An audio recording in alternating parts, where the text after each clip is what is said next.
Les prisons font toujours beaucoup parler d'elles. Entre ceux qui souhaitent relancer les constructions d'établissements pénitentiaires, ceux qui dénoncent la surpopulation carcérale, ceux qui souhaitent davantage de personnel pour encadrer des détenus que d'autres ne voudraient jamais voir ressortir. 5 invités en plateau pour ce grand débat du talk. Gilles Platret, maire de Chalon-sur-Saône, les avocats pénalistes Nathan Pasco-Clépin et Randall Schwerdorfer, le capitaine de gendarmerie Hervé Moreau et Antoine Payon, représentant de la NUPS en Côte d'Or. Cette émission est accompagnée par le Journal du Palais. J'ajoute que nous aurions dû avoir 2 femmes en plateau, notamment pour la parité.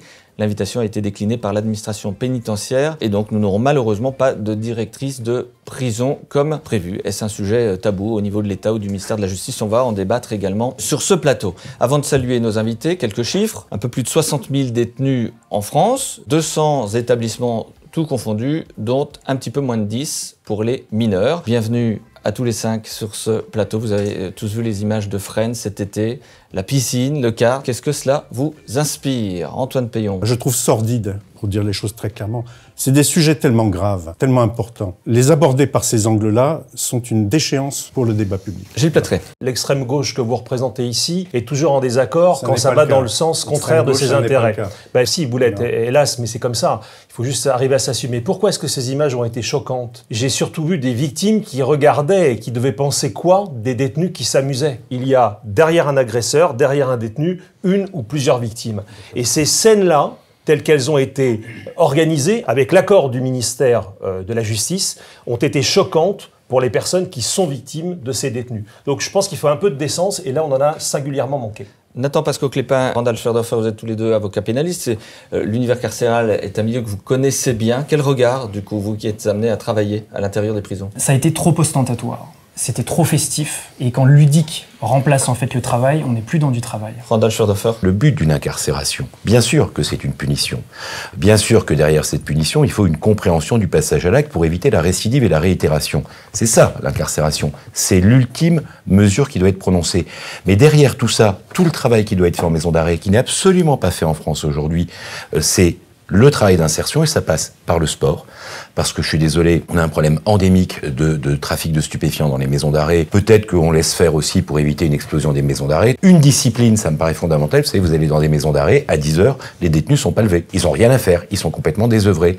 Le travail pénal, sur une maison d'arrêt de 400 détenus, ça va concerner 30, 40 personnes. C'est ridicule. Et puis l'extériorisation vers des entreprises qui ont besoin de main-d'œuvre, qui en demandent avec des détenus qui ont besoin de travailler aussi pour se discipliner, pour se réinsérer plus tard dans la société, passer des qualifications. Je suis pas tant choqué par les images qu'on a vues à Fresnes, je suis plutôt choqué par les images que je vois au quotidien dans les centres de détention et les maisons d'arrêt. On ressort plus mauvais qu'on est rentré, et ça c'est catastrophique pour la société. Hervé Moreau. 4 millions de crimes et délits qui font l'objet d'un dépôt de plainte dans les unités de gendarmerie et de police, 3 millions de classements sans suite par les parquets, par les procureurs, 600 000 seront renvoyés à peine devant les juridictions de jugement, 500 000 condamnations à de la prison ferme, assorties essentiellement de sursis. Pour combien d'incarcérations, ayez-le bien en tête, à peine plus d'une vingtaine de milliers de malfrats.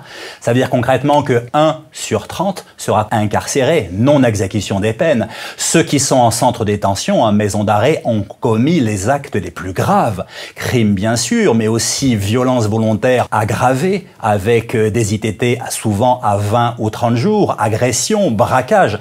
C'est de cela dont on parle. Tous les autres restent dehors. Alors oui, la réinsertion bien sûr, sachant que pour une bonne part d'entre eux, ils seront récidivistes. Ça, c'est très intéressant, parce que le système pénitentiaire aujourd'hui est en faillite du point de vue de sa mission première, qui est la réinsertion, d'amener des gens qui ont été des criminels ou des délinquants à revenir à une vie normale. Le rôle de la prison n'est pas d'abord celui de la réinsertion. C'est d'abord de retirer de la société quelqu'un qui la menace. Pourquoi faut-il mettre en premier le retrait des individus dangereux de la société avant la réinsertion? C'est un tout, c'est une mission qui est globale. Parce que le rôle de l'État est de protéger les siens. Et s'il nous manque sensiblement 100 000 places de prison, elles n'ont jamais constitué une priorité pour nos gouvernements successifs. Si on avait la même politique pénale que les Américains, vous savez que nous aurions près de 400 000 personnes emprisonnées en France. Nous en sommes extrêmement loin.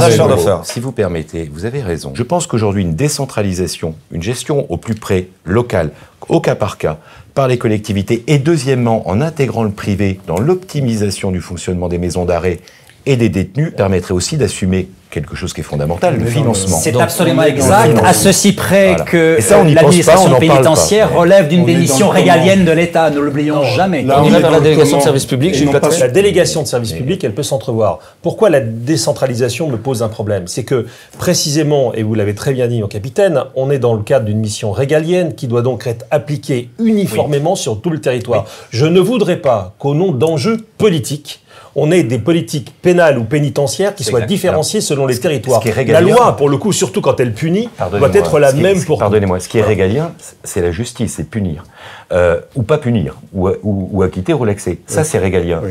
L'incarcération, les modalités d'exécution, ça n'a rien de régalien. Si l'on asséchait cette délinquance, ou si on la diminuait, et si on diminuait la criminalité, il n'y aurait pas besoin des 100 000 places supplémentaires de prison que vous souhaitez. Vous êtes en train de nous dire que je suis en train de vous dire qu'il faut régler donc vous êtes dans les problèmes de délinquance et de criminalité qui sont la cause fondamentale du problème de la surpopulation. J'ai passé ma carrière à rencontrer des victimes, à arrêter des malfrats, à les voir relâchés de manière incessante et les victimes n'en peuvent plus. La prison reste la privation de liberté, la dette qui est à payer à la société pour le mal dont on s'est rendu coupable. Le taux de non-exécution des peines, je vous l'ai rappelé, c'est un scandale et c'est le plus grand des scandales. Pas sur les causes profondes de ce mal. Il faut arrêter de considérer que les détenus sont des victimes de la société, puisque finalement, on entend, et je connais l'idéologie qui est la vôtre, celle de votre parti politique. Voyez, vous venez de dire en 30 secondes, vous venez de dire n'importe quoi. On entend, qui a dit victime de la société? On entend aujourd'hui dans vos rangs, dans les rangs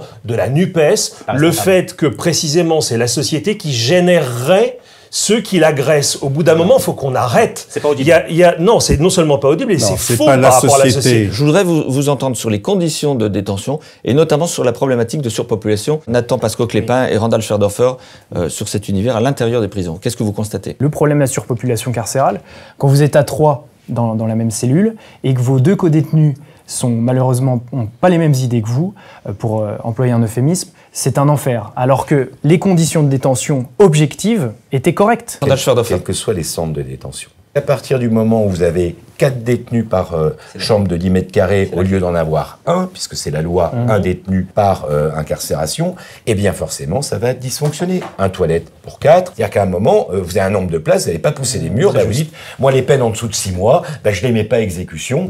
Alors ce qui est dommage, je vais vous dire aussi une chose, et là où les juges devraient travailler, à une époque, dans les années 60, 70, on travaillait beaucoup sur les très courtes peines. Tout à fait. 6 jours, 17 jours de prison, 10 jours de prison. Vous preniez un jeune complètement désinséré, qu'on n'avait rien à faire de l'autorité, de la police. Vous le mettiez 5 jours en maison d'arrêt, vous le sortez de cette maison de son quotidien pour lui montrer ce qu'était une maison d'arrêt. Je peux vous dire qu'il y en a plus d'un qui ont dit, moi ça a été l'électrochoc.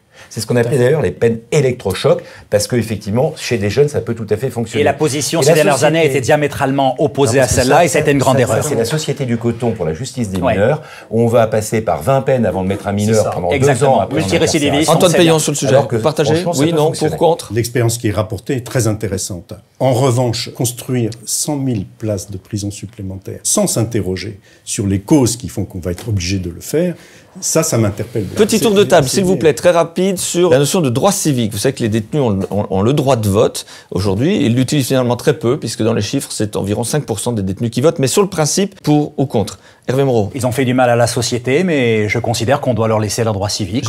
Quand ils n'en sont pas privés par décision de justice, je ne suis pas choqué qu'ils puissent voter. Randall Schwerdorfer. Le système, effectivement, existe. On peut interdire à un détenu de voter, d'exercer ses droits civiques, civils et de famille. Il y a des peines qui le prévoient. Quand ce n'est pas le cas, il est tout à fait légal qu'un détenu exerce son droit citoyen.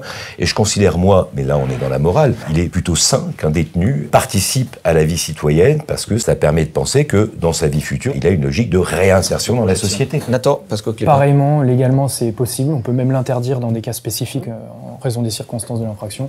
Et philosophiquement, ça ne me choque absolument pas. Antoine Payan. Je dirais exactement la même chose, avec une interrogation. Pourquoi seulement 5%? C'est parce que c'est bien un signe supplémentaire du manque de travail de réinsertion et d'éducation dans les prisons. Merci à tous les 5 d'avoir participé à ce débat, avec des points d'entente, finalement, parfois. Vous retrouverez l'intégralité de ces échanges dans le Journal du Palais. On se retrouve, quant à nous, en matinale dès mardi et puis dimanche prochain pour la formule week-end du Talk. Merci à toutes et à tous.